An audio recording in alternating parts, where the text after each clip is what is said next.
옆에 분에게 이렇게 인사했으면 좋겠습니다. 말씀 듣기 참 좋은 날씨입니다. 이렇게 한번 인사할까요? 공부를 잘하는 비법 중에, 암기를 잘하는 비법 중에 잠들기 전에 암기를 하면 안 잊어버린답니다. 자는 동안에 뇌가 계속, 그래서 성도님들이 지금 들으시는 말씀은 결코 잊지 않으실 겁니다. 그래서 말씀을 길게 읽었습니다. 제 설교 시간에 좋으시더라도 말씀이 계속 기억나실 줄 믿습니다. 오늘은 사무엘의 마지막 이야기가 나와 있습니다. 사무엘을 통해서 대단한 사람들이 세워졌습니다. 이스라엘을 세우게 되는 그 기초에 처음 되었던 사울왕이 세워졌고, 그리고 비록 사울왕이 죄를 지음으로 말미암아서 하나님께 버림을 당하지만 또다시 이스라엘을 강력하게 세우는 다윗이 사무엘을 통하여 세워졌습니다. 사무엘의 신앙이 어떠했기에, 그의 삶의 모습이 어떠했기에 하나님께서는 그를 통해서 이렇게 놀라운 일을 행하셨을까요? 사무엘 한 사람을 통해서 나라가 건국되어졌고, 그 건국됨에 세워졌던 왕들이 사무엘을 정말 의지하였습니다. 그 모습이 사무엘이 그냥 아무렇게나 살았기 때문에 그렇게 되지 않았을 겁니다. 물론 하나님께서 보실 때에도 사무엘의 신앙 속에, 하나님을 찾아 나아가는 그 모습 속에 하나님께서 바라보실 때에 분명한 믿음직한 모습이 있었기 때문에 하나님께서 사무엘을 통하여 이스라엘을 나라를 세우셨는 줄 믿습니다. 오늘 말씀을 통해서 사무엘이 민족을 세우는 신앙으로 나아가기에 어떤 모습을 가지고 있었는지 우리가 나눠보기를 원합니다. 첫 번째로는 하나님과 사람 앞에서 진실했습니다. 우리가 1절부터 5절까지 읽었던 말씀의 내용입니다. 사무엘은 하나님께서 보실 때에도 정직하였습니다. 그리고 사람들이 볼 때에도 정직하였습니다. 이것이 무엇이냐면 겉과 속이 같았다라는 것입니다. 우리의 삶도 하나님 앞에서 겉과 속이 같아지기를 소망합니다. 물론 하나님께서는 우리의 겉과 속을 동시에 보시겠지만 나와 만나는 사람들 앞에서 우리는 때론 겉은 정말 멋있는데 속은 안 멋있을 때가 있습니다. 그래서 이런 속담이 있습니다. 집에서 새는 바가지 밖에서도 샌다. 저희 어머니가 항상 저에게 하셨던 말씀입니다. 제가 고등학교 때 저 이제 신학교 가겠습니다 라고 했을 때 저희 어머니가 농담 반 진담 반으로 저에게 니는 이마가 좁아서 안 된다 하셨습니다. 무슨 말인지 몰랐습니다. 그랬더니 이마가 좁으면 속이 좁다. 뭐 아닌데? 제가 이랬거든요. 그랬더니 저희 어머니가 안 돼, 너는 아직 밴댕이야 라고 하셨습니다. 그 뒤로 수많은 시간들이, 연단의 시간들이 있었는데 그때 저희 어머니가 저한테 그렇게 했습니다. 야, 집에서 새는 바가지 밖에 나간다고 안 새겠냐? 엄마한테부터 잘해라. 집에서부터 믿음직하게 생활해라 라고 하셨거든요. 그때 제가 반박한다고, 그때 제 고등학교의 그 푸른 청춘의 질풍노도의 시기에 이렇게 말했습니다. 집에서 새는 바가지 나갈 땐 고쳐 나가죠. 겉으로는 멋있게 보여질 수 있지만 속으로는 어떨지 모르는 게 사실, 열 길 물속은 알아도 한 길 사람 속을 모르는 것이 사람입니다.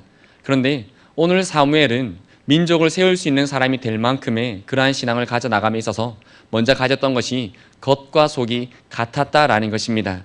그렇기에 우리의 신앙도 하나님께서 보실 때에, 그리고 누가 보더라도 진실한, 그리고 동일한 우리의 사역과 신앙의 모습 되기를 바랍니다. 하나님께서 그것을 달아보시는 것입니다. 두 번째로 사무엘이 가지고 있었던 신앙의 모습은 하나님의 높으심을 알고 그분을 두려워하면서 또한 그분의 은혜를 잊지 않았습니다. 이것이 6절부터 18절까지에 나와 있는 내용입니다. 이전까지의 우리의 삶 가운데 하나님께서 어떻게 역사를 해주셨고, 그리고 지금도 우리가 죄악이 있지만 하나님께서 우리의 삶에 어떻게 행해 주실 것이며, 앞으로 우리가 어떻게 살아갈 때 하나님께서 우리의 삶에 어떤 은혜를 베풀어 주실지에 대해서 사무엘은 분명히 알았다라는 것입니다. 우리도 우리의 삶에 베풀어 주신 하나님의 은혜가 분명히 있습니다. 하나님의 은혜가 없이는 사실 우리가 이 자리에 앉아 있을 수가 없습니다. 그렇기에 그 은혜를 잊지 않는 우리가 되기를 소망합니다. 저도 말씀을 준비하면서 한 번 더 제 삶에 묵상하는 시간을 가졌습니다. 하나님, 제 삶에 베풀어 주신 정말 놀라운 은혜들이 있는데 혹시 제가 까먹어가고 있는, 조금 너무나 무뎌져 가고 있는 것이 있습니까? 라고 했을 때 하나님께서 가장 먼저 생각나게 해주셨던 것이, 제가 처음 사역을 시작하였던 해에, 처음 전도사 사역을 시작했던 해에 고속도로에서 큰 사고가 나서 거의 목숨을 잃을 뻔한 사고를 하나님께서 기억나게 해주셨습니다. 정말 기쁜 마음으로 이제 전도자 사역을 나가 있는데 이전 청년의 찬양팀에서 이제 집회를 해주러 간다기에 또 베이스 기타를 칠 수 있다 신나게 따라갔습니다. 그때 카니발 차량을 몰고 있었는데 그 차량을 몰고 사역을 끝내고 돌아오는 길에 신나서 너무 은혜를 많이 받아서 열심히 달렸습니다. 고속도로를 열심히 달렸는데 그때 제 자동차의 뒷타이어가 터져서 그 6차선의 고속도로에서 제가 두 바퀴를 돌았거든요. 그렇게 그 속에 또 청년들이 7명이 타고 있었는데 그 아찔했던 기억을 하나님께서 기억나게 해주시면서 그때 너 나한테 뭐라고 기도했었어? 그때 너 이제는 너의 목숨은 죽은 거니까 네 마음대로 안 산다 했지. 하나님은 기억력이 너무 좋으십니다. 그래서 하나님께 기도했습니다. 맞습니다 하나님. 지금 제 목숨이 제 것이 아닌데 정말 내 것처럼 살고 있었습니다. 조금 힘들면 하나님 너무 힘들어요 라고 투정 부렸는데 내 목숨이 내 것이 아닌데 힘들다고 말할 필요가 무엇이 있겠습니까? 다시 한번 무장하겠습니다 라고 했습니다. 우리의 삶에도 하나님께서 분명 베풀어 주신 놀라운 은혜들이 있습니다. 그것을 잊지 않으시는 우리 성도님들 되시기를 소망합니다. 그리고 또한 하나님의 높으심을 잊지 않는 우리가 되기를 소망합니다. 하나님은 우리를 만드신 분입니다.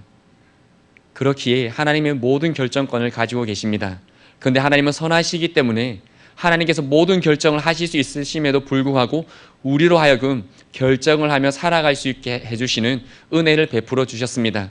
그 은혜를 가지고 하나님을 기쁘시게 할 수 있는 우리의 의지들이 되기를 소망합니다. 그리고 하나님을 두려워하는 우리의 신앙이 되기를 소망합니다. 오늘 아침에도 목사님께서 말씀해 주셨듯이 하나님을 두려워해야지 세상을 두려워해서는 안 됩니다. 그런데 하나님을 두려워하지 않게 되면 세상을 두려워하게 됩니다. 이것은 공식입니다. 하나님을 두려워하면 세상이 두렵지 않지만 하나님을 두려워하지 않게 되면 세상이 두려워집니다. 그렇기에 하나님의 높으심을 알고 하나님을 두려워하고 그리고 우리에게 베풀어 주신 하나님의 은혜를 잊지 않는 성도님들 되시기를 바랍니다. 세 번째로는 세상의 방식을 구하지 않고 오직 하나님만을 섬겼습니다. 그것이 19절부터 21절까지의 내용입니다. 이스라엘 백성들은 왕을 구하였습니다. 왜 그러냐면 다른 이방 나라들이 왕이 세워져 있어서 보니까 무기도 좋은 무기를 가지고 있고 말도 좋은 말을 가지고 있고 전쟁을 할 때 보니까 정말 질서정연하게 멋있게 전쟁을 하러 오더라는 겁니다. 그것이 자기들에게 너무나 두려움이 됐고 놀랐었다라는 겁니다. 그래서 사무엘에게 구하기를 우리에게 왕을 주십시오 라고 구했습니다. 그런데 하나님께서 성경에 보면 그것에 대해서 기뻐하지 않으셨습니다. 왜냐하면 이스라엘의 유일한 왕은 누구십니까? 하나님이십니다. 이스라엘을 오직 통치할 수 있는 분은 누구십니까? 하나님이십니다. 이스라엘의 인생 가운데 결정하실 수 있는 유일한 분은 누구십니까? 하나님이십니다. 그런데 이스라엘이 그것을 거부했다라는 겁니다. 하나님이 아니라 하나님이 세우신 사람이 아니라 우리가 세우는 사람이 왕이 되기 원합니다. 우리 눈에 보기 좋은 사람, 우리 눈에 멋있는 사람, 우리 뜻대로 해줄 수 있는 사람을 왕으로 세우길 원합니다 라고 이스라엘 백성들이 구했다라는 것입니다. 그렇기에 그 제약으로 말미암아서 우리가 오늘 읽었던 말씀에도 하나님께서 우레와 비를 보내시며 그 마음을 전하시는 내용이 있습니다. 그렇기에 세상을 살아가실 때에 하나님의 방식을 선택하실 수 있는 우리 성도님들 되시기를 바랍니다. 그렇다고 세상에 있는 것들을 버려라라는 말씀이 아닙니다.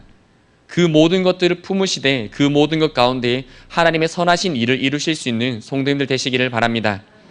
로마서 8장 28절에 보면 하나님을 사랑하는 자 곧 그 뜻대로 부르심을 받은 자들에게는 모든 것이 합력하여 선을 이룬다라고 말씀하셨습니다.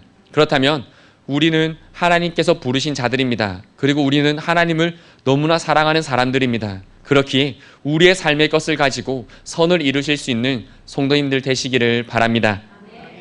이것이 사무엘이 가졌던 신앙의 모습입니다. 하나님과 사람 앞에서 진실하였고 하나님의 높으심을 알고 하나님을 두려워하면서 그리고 그분의 은혜를 잊지 않았습니다.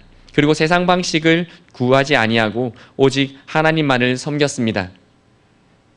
이 신앙이 우리의 신앙 되어지기를 소망합니다. 우리가 이것에서 떠나지 아니한다면 하나님께서 우리를 바라보시고 우리의 그 신앙의 믿음직함을 보시고 우리를 통하여서 나라를 세우실 것이고 그리고 우리 이후의 세대를 통하여서 하나님께서 더 큰 나라를 세워가실 줄 믿습니다. 그리고 한 가지 더 사무엘의 인생을 가지고 한 가지 더 모습을 본다면 요엘서 2장 28절의 말씀과 같이 자녀들은 예언하게 되고 청년들은 환상을 보고 아비들은 꿈을 꾼다라는 말씀이 있습니다. 사무엘의 인생이 이렇게 흘러갔습니다. 그의 자녀의 때는 예언을 하였습니다. 예언이라는 것은 단순히 미래를 이야기하는 것이 아니라 현재를 정확하게 진단하고 판단을 하고 하나님의 마음을 전하고 그 현재의 일이 잘못되어져 있으면 하나님의 진노에 징책을 하고 그 일이 잘 되어 있으면 하나님의 복을 빌어주는 것이 바로 예언입니다. 그래서 사무엘 어렸을 때에 엘리의 가문에 그 죄를 말하고 그 멸망을 이야기하는 것이 사무엘상 3장에 나와 있습니다. 그의 어린 시절에는 하나님의 예언의 삶을 살았다라는 것입니다. 그리고 그가 청년이 되었을 때에는 하나님을 바라보고 어떠한 환경 속에서도 그 진리를 추구하면서 이스라엘을 다스렸습니다. 그리고 그의 노년에는 오늘의 말과 같이 다음 세대를 위해 기도하고 지도자를 세웠습니다. 이것이 우리의 신앙의 모습 되어지기를 소망합니다. 자녀이고 그리고 청년이고 노인이고 이것은 단순한 나이 숫자에 대한 이야기가 아닙니다. 시기의 이야기이고 때의 이야기입니다. 그렇기 때문에 우리의 삶 속에도 우리가 자녀의 때와 같이 하나님의 예언을 할 수 있는 우리 성도들 되시기를 바라고 지금 내 삶이 그리고 우리의 모습이 하나님의 말씀에 비추었을 때에 어떠한지 잘못되어져 있는 것은 고치고 잘 되어가고 있는 것은 하나님 앞에서 찬송할 수 있는 우리가 되기를 소망합니다. 그리고 사무엘이 청년 때에 하나님만을 바라보고 악한 환경 속에서도 진리를 행하였던 것처럼 우리의 삶 가운데서도 하나님의 진리를 행하며 살아가실 수 있는 성도님들 되시기를 바랍니다. 저희 에어컨에도 붙어 있습니다. 여름철에 실내 온도는 몇 도가 되어야 합니까? 25도입니다. 국가 정책이죠. 여름철에 25도와 겨울철에 25도가 우리가 느끼기에 같을까요? 여름철에 25도는 느끼시기에 어떠하십니까? 시원하십니다. 겨울철에 25도는 느끼시기에 어떠하십니까? 따뜻합니다. 무엇이 달라지는 걸까요? 환경이 바뀌어지는 겁니다. 더운 날씨에는 25도가 시원하고 추운 날씨에는 25도가 따뜻합니다. 그렇다면 우리의 신앙생활이 악해져가는 상황 가운데일수록 하나님의 마음을 시원케 해드리는 신앙이 되기를 소망합니다. 어두울수록 작은 불빛도 크게 보여집니다. 그렇기에 어두운 시대를 살아갈수록 더욱더 진리를 행하실 수 있는 우리 성도님들 되시기를 바랍니다. 마지막으로 사무엘이 이렇게 노년 때가 되었을 때에는 다음 세대를 위해서 기도하고 지도자를 세우는 그 모습을 볼 수가 있습니다. 여기에서 우리 성도님들이 다음 세대를 위해서 기도하셔야 되고 그리고 우리 어르신들이 기도의 줄을 놓지 않아 주시기를 간절히 소망합니다. 더욱더 기도에 힘써 주실 수 있는 우리 어르신들 되기를 소망합니다. 말씀과 같이 기도라는 것은 다음 세대를 위해 기도하는 것은 꿈을 가지고 있는 자만이 할 수가 있습니다. 그 꿈을 가진 자만이 다음 세대를 위해 기도할 수 있고 하나님께서는 그 기도를 붙드시고 다음 세대를 이끌어 가실 것입니다. 그리고 사무엘이 말한 것처럼 훈계하고 가르치겠다라고 이야기를 한 것처럼 어르신들의 그 신앙으로 그것으로 자녀들에게 알려주실 수 있고 소통하실 수 있는 우리 교회가 되었으면 좋겠습니다. 그래서 하나님께서 보실 때에 다음 세대가 세워져 나가고 그리고 우리가 꿈꾸는 것처럼 온누리를 환하게 만드는 우리 새벽교회가 되기를 소망합니다. 오늘 사무엘의 신앙이 우리의 신앙 되기를 소망합니다. 말씀을 정리하겠습니다. 사무엘이 가지고 있었던 세 가지의 신앙의 모습이 있었습니다. 하나님과 사람 앞에서 진실한 모습을 가지고 있었습니다. 두 번째로는 하나님의 높으심을 알고 그분을 두려워하면서 그리고 하나님의 은혜를 잊지 않았습니다. 세 번째로는 세상의 방식을 구하지 않고 하나님의 방식만을 구하며 하나님만을 섬겼습니다. 이것에 대해서 사무엘이 요약해 주기를 24절을 이렇게 요약해 줍니다. 24절 말씀 한번 읽어보겠습니다. 24절입니다. 시작.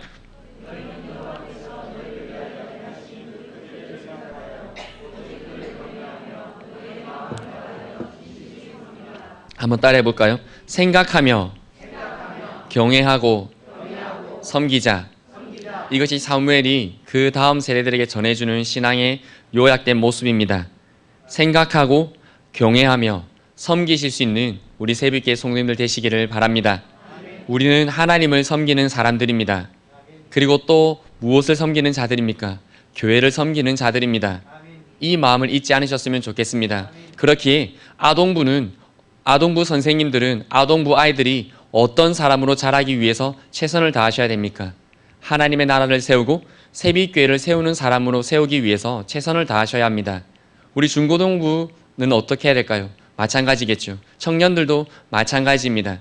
왜 그렇습니까? 개교회주의라서 그런 걸까요? 아닙니다. 하나님께서 우리에게 주시고 우리에게 맡겨주신 곳이 세빛교회이기 때문입니다. 그렇기에 세빛교회 아동부, 중고등부 청년들은 세빛교회를 위해서 섬겨나가고 그리고 세빛교회에서 하나님을 생각하며 그분을 경외하고 나가야 하는 줄 믿습니다. 우리 어르신들도 마찬가지이시겠죠. 그래서 우리 세빛교회가 더욱더 건강하게 세워지기를 소망합니다. 그래서 이번에 이제 시작되어지는 3차 단기성교회를 통해서 박람흥 세빛교회 헌당 예배가 드려지는데 이것이 더욱더 성장해 나가고 더 많이 우리의 영역들이 뻗어나가기를 소망합니다. 확신하건대 우리가 하나님의 사역을 위해서 뻗어나가고 우리의 힘을 더할수록 하나님께서는 하나님의 능력들을 더하여 주실 줄 믿습니다. 하나님의 모든 능력은 모든 것을 할 수가 있습니다. 그 할 수 있는 모든 것은 우리의 삶에 필요한 모든 것들이 포함되어져 있는 것입니다. 그렇기에 그 뜻을 위해서 우리의 신앙이 세워지기를 소망합니다. 함께 기도드리겠습니다.